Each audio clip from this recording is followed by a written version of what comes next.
Imagine opening your laptop on a foggy Maine morning, expecting nothing but coffee and silence. Instead, you see your only daughter's engagement photo. Radiant smile. Sparkling ring. Caption. He asked. I said yes. Forever starts now. But not one tag. Not one mention of you. The woman who raised her alone after the oceans stole her father. The woman who worked triple shifts so she could chase her dreams. The woman who just got politely uninvited from the wedding she prayed for her whole life. My name is Evelyn Harper. I'm 62. And that single photo didn't just break my heart. It woke something colder inside me. Something that would change everything. You step onto your weathered porch, the salt air thick, the Atlantic restless below. The fog wraps the cliffs like a secret you were never meant to know. This is Whispering Cove, my home for 38 years. A gray shingled house that survived every storm, just like I did after Tom drowned when Leela was only 10. I raised her alone. Waitress by day, warehouse by night, cleaning rich people's summer homes on weekends. Every ache, every skipped meal, every prayer was for her. I picture her future, college, success, coming home proud. Mom, look, I'm flying, she'd say in that lavender prom dress I stayed up sewing. She did it all. Boston University, summa cum laude. Marketing job in Portland. At first the calls were full of excitement. Then shorter. Then texts. Then silence. Until that photo appeared like a quiet knife. She got engaged. Told 200 guests. Invited his family, her friends from everywhere. Me? A cream envelope arrived instead of an invitation.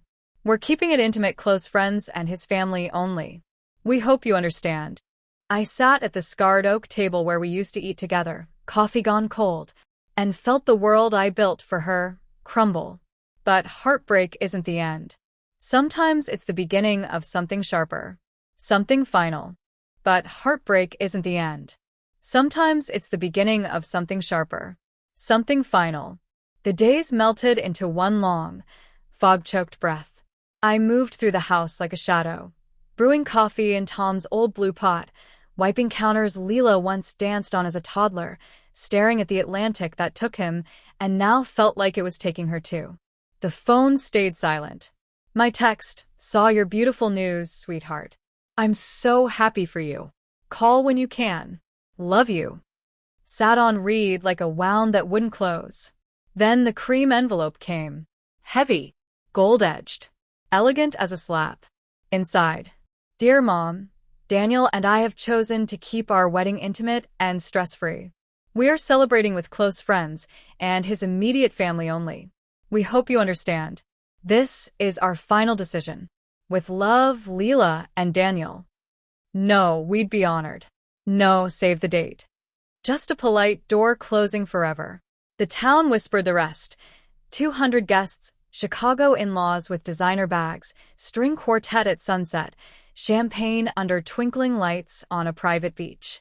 Laughter. Dances. Vows in golden hour. And one empty chair, front row, right side, where I should have sat, tissue in hand, beaming through tears. The wedding day arrived gray and wild. I rocked on the porch swing in Tom's faded quilt, picturing her in white, gliding down petals, dancing with Daniel. The ocean pounded below, indifferent. Tears came hot, until my eyes burned shut. But in that salt-soaked silence, something shifted. Not rage. Resolve. Cold. Clear. Unbreakable. Months passed like slow tides. I stopped scrolling her feed. Deleted the app, reinstalled, deleted again. The silence hurt less than the glimpses. I walked the beach at dawn, pockets heavy with sea glass, green like her old bedroom walls, blue like the prom dress I sewed by lamplight. I volunteered at Coastal Haven, folding tiny clothes for mothers who still counted quarters for diapers. Their stories echoed mine. Love that turned sharp. Promises that vanished. Children who needed protecting.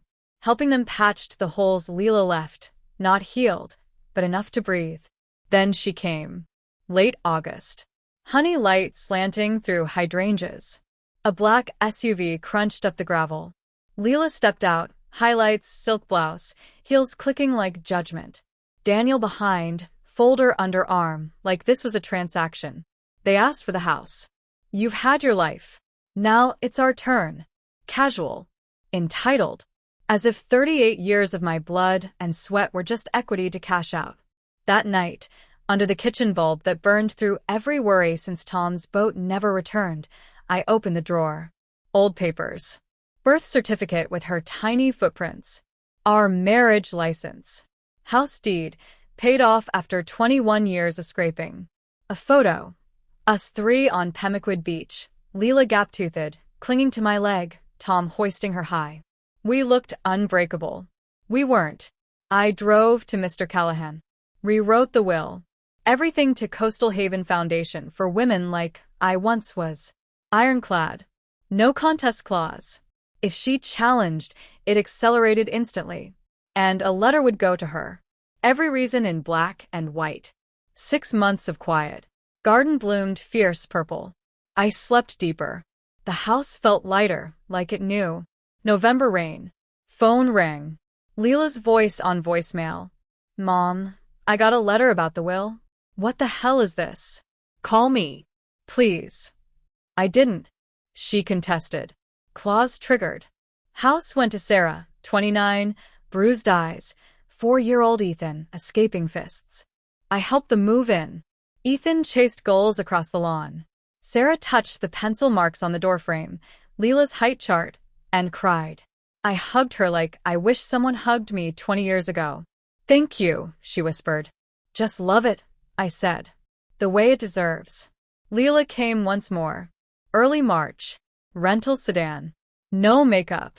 Red eyes. Thin coat against the wind. Hi, Mom. Voice cracked. I let her in. We stood in the small living room. Ocean whispering beyond. Why? She asked. Broken. Because I gave everything, I said quietly. Every paycheck. Every ache. Every dream deferred. And you learned to take. You left my seat empty at your happiest day. You asked for the house like it was nothing. Love is an endless withdrawal. Sometimes the kindest thing is to say enough. Tears tracked her face. I still love you, I continued. But I don't trust you anymore. And I won't let you hurt me again. She whispered, I'm sorry. Fragile. True. I heard you, I said. She left. Tail lights faded. I sat on the porch in Tom's quilt. Silence felt earned. Spring came stubborn. Sarah brought Ethan Saturdays. Hot chocolate. Stories. Drawings on my fridge. He called me Auntie V. Called Leela, in old photos, the princess who used to live here. Sarah found the shoebox, report cards, notes. Proud of you, Bug. I'm glad it stayed, she said. Ethan loves them. Fall. An email at 2:17 a.m. Leela. Long raw. She saw it now. The porch swing, pencil marks, hydrangeas, me clipping them, humming lullabies. The small choices that became big betrayals. The wedding. The envelope. The ask. I was wrong. Cruel. Selfish. A baby coming. I don't expect forgiveness. Just needed you to know I see what I broke. I'm sorry. The kind that hurts because it's true. I carried the words for days. On the beach. On the swing. Then replied. I heard you, Leela. Winter. Snow blanketed the cove. My 63rd birthday, chocolate cake with lumpy frosting, 3 candles, Ethan's gift. A framed photo. Me pushing him on the swing, cove glittering. We ate cake for breakfast. Laughed. Wished quietly for more mornings like this. February. Another email. She's here. Harper. After you. Dark hair. Hazel eyes like yours. Last night she cried. I sang your lullaby. Got halfway before I cried too. I miss you. Not the house. You. I opened the drawer. Found a lighthouse card. Wrote. Her name is beautiful. Thank you for telling me. Send a picture when ready. I'd like to see her. No rush. I'm here. Love, Mom. Mailed it at dawn. Sat on the swing under stars. Ocean whispered. Somewhere a newborn dreamed. Somewhere a little boy chased pirates. Here I rocked slowly. Silence wasn't empty anymore. It was space. Space for healing. For forgiveness in small breaths. For love, wiser, guarded, but still alive. The hydrangeas would bloom again. The swing would creak. And maybe one day, a door would open not wide, but enough. Enough for whatever came next.